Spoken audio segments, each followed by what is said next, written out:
I'd like to start with a simple question. Why do the poor make so many poor decisions? I know it's a harsh question, but take a look at the data. The poor borrow more, save less, smoke more, exercise less, drink more, and eat less healthfully. Why? Well, the standard explanation was once summed up by the British Prime Minister Margaret Thatcher, and she called poverty a personality defect. A lack of character, basically. Now, I'm sure not many of you would be so blunt. But the idea that there's something wrong with the poor themselves is not restricted to Mrs. Thatcher. Some of you may believe that the poor should be held responsible for their own mistakes, and others may argue that we should help them to make better decisions. But the underlying assumption is the same. There's something wrong with them. If we could just change them, if we could just teach them how to live their lives, if they would only listen. And to be honest, this was what I thought for a long time. It was only a few years ago that I discovered that everything I thought I knew about poverty was wrong. It all started when I accidentally stumbled upon a paper by a few American psychologists. They had traveled 8,000 miles all the way to India for a fascinating study. And it was an experiment with sugarcane farmers. You should know that these farmers collect about 60% of their annual income all at once, right after the harvest. And this means that they're relatively poor one part of the year and rich the other. And the researchers asked them to do an IQ test before and after the harvest. What they subsequently discovered completely blew my mind. The farmers scored much worse on the test before the harvest. The effects of living in poverty, it turns out, correspond to losing 14 points of IQ. Now, to give you an idea, that's comparable to losing a night's sleep or the effects of alcoholism. A few months later, I heard that Elder Shafir, a professor at Princeton University and one of the authors of this study, was coming over to Holland, where I live. So we met up in Amsterdam to talk about his revolutionary new theory of poverty. And I can sum it up in just two words: scarcity mentality. It turns out that people behave differently when they perceive a thing to be scarce. And what that thing is doesn't much matter, whether it's not enough time, money, or food. You all know this feeling when you've got too much to do, or when you've put off breaking for lunch and your blood sugar takes a dive. You know, this narrows your focus to your immediate lack, to the sandwich you've got to have now, the meeting that's starting in 5 minutes, or the bills that have to be paid tomorrow. So the long-term perspective goes out the window. You could compare it to a new computer that's running 10 heavy programs at once. It gets slower and slower, making errors. Eventually it freezes, not because it's a bad computer, but because it has too much to do at once. And the poor have the same problem. They're not making dumb decisions because they are dumb, but because they're living in a context in which anyone would make dumb decisions.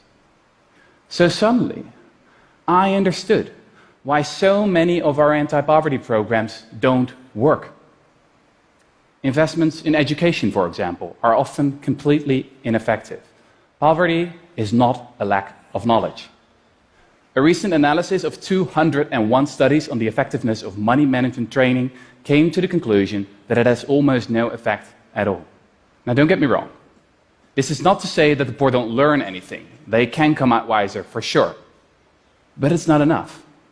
Or, as Professor Shafir told me, it's like teaching someone to swim and then throwing them in a stormy sea. I still remember sitting there, perplexed.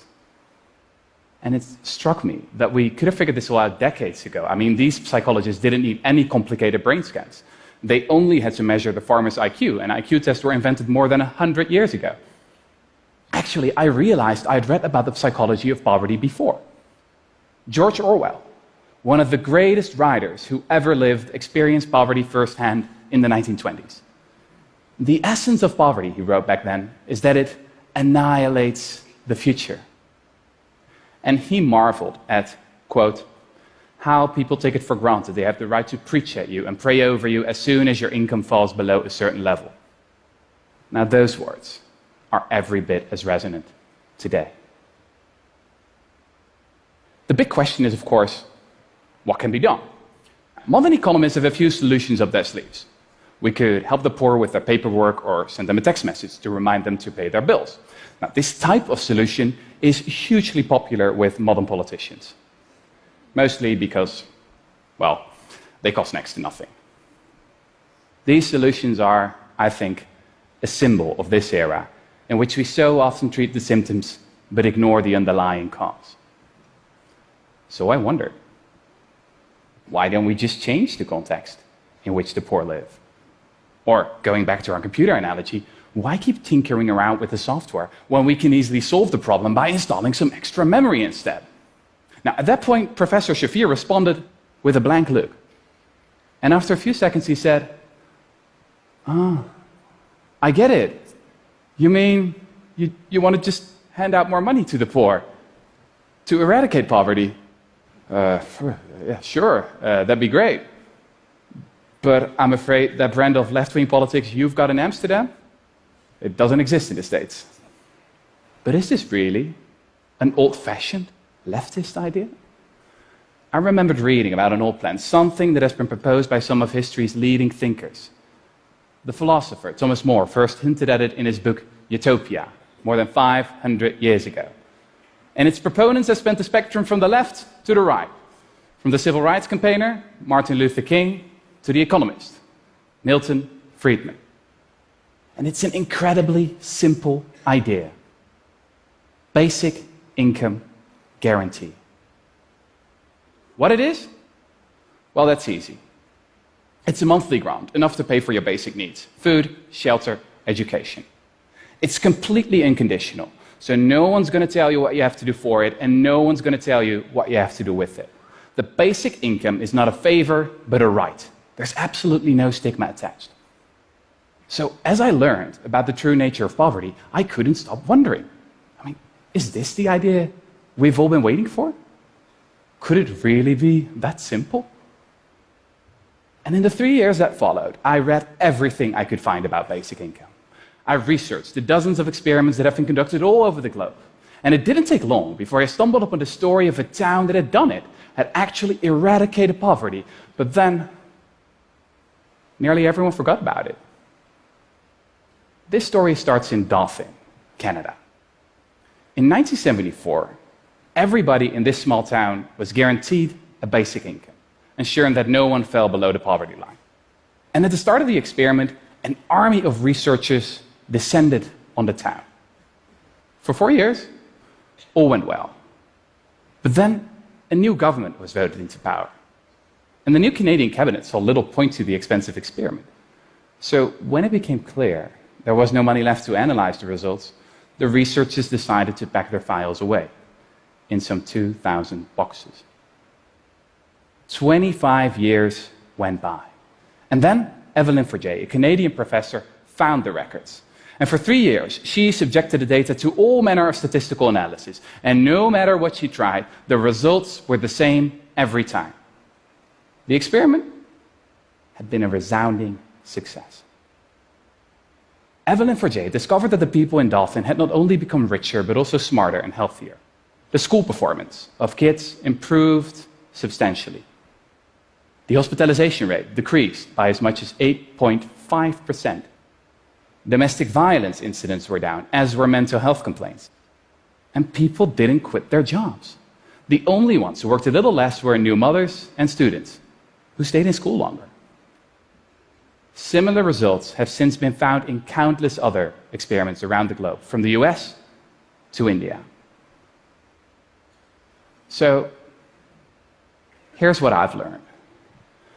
When it comes to poverty, we, the rich, should stop pretending we know best. We should stop sending shoes and teddy bears to the poor, to people we have never met. And we should get rid of the vast industry of paternalistic bureaucrats when we can simply hand over their salaries to the poor they're supposed to help. Because I mean, the great thing about money is that people can use it to buy things they need instead of things that self-appointed experts think they need. I mean, just imagine how many brilliant scientists and entrepreneurs and writers like George Orwell are now withering away in scarcity. Imagine how much energy and talent we would unleash if we get rid of poverty once and for all. I believe that a basic income would work like venture capital for the people. And we can't afford not to do it, because poverty is hugely expensive. Just look at the cost of child poverty in the US, for example. It's estimated at $500 billion each year, in terms of higher healthcare spending, higher dropout rates, and more crime. Now, this is an incredible waste of human potential. But let's talk about the elephant in the room. How could we ever afford a basic income guarantee? Well, it's actually a lot cheaper than you may think. What they did in Dauphin is they financed it with a negative income tax. And this means that your income is topped up as soon as you fall below the poverty line.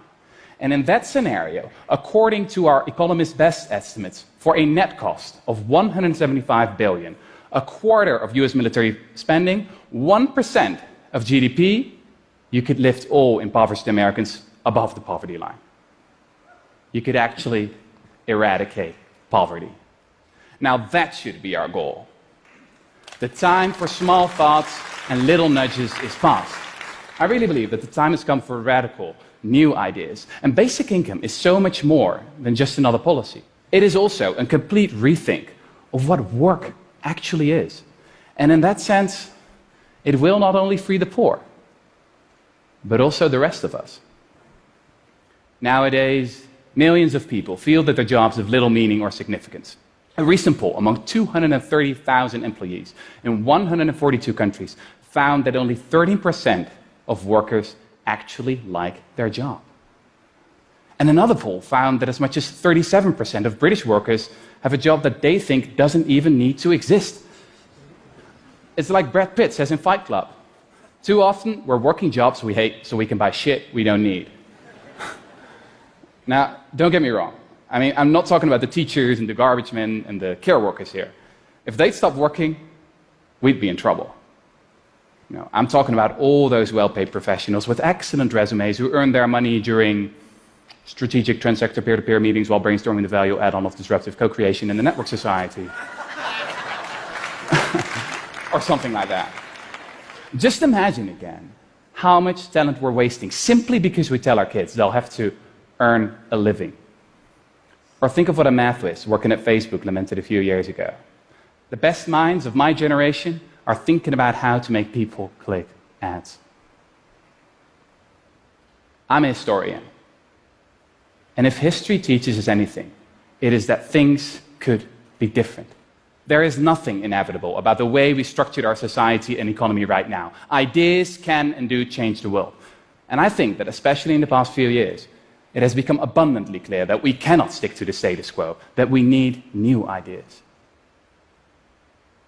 I know that many of you may feel pessimistic about a future of rising inequality, xenophobia, and climate change. But it's not enough to know what we're against. We also need to be for something. Martin Luther King didn't say, "I have a nightmare." He had a dream. So, here's my dream. I believe in a future where the value of your work is not determined by the size of your paycheck, but by the amount of happiness you spread and the amount of meaning you give. I believe in a future where the point of education is not to prepare you for another useless job, but for a life well lived. I believe in a future where an existence without poverty is not a privilege, but a right we all deserve. So here we are. Here we are. We've got the research, we've got the evidence, and we've got the means. Now, more than 500 years after Thomas More first wrote about basic income, and 100 years after George Orwell discovered the true nature of poverty, we all need to change our worldview. Because poverty is not a lack of character. Poverty is a lack of cash. Thank you.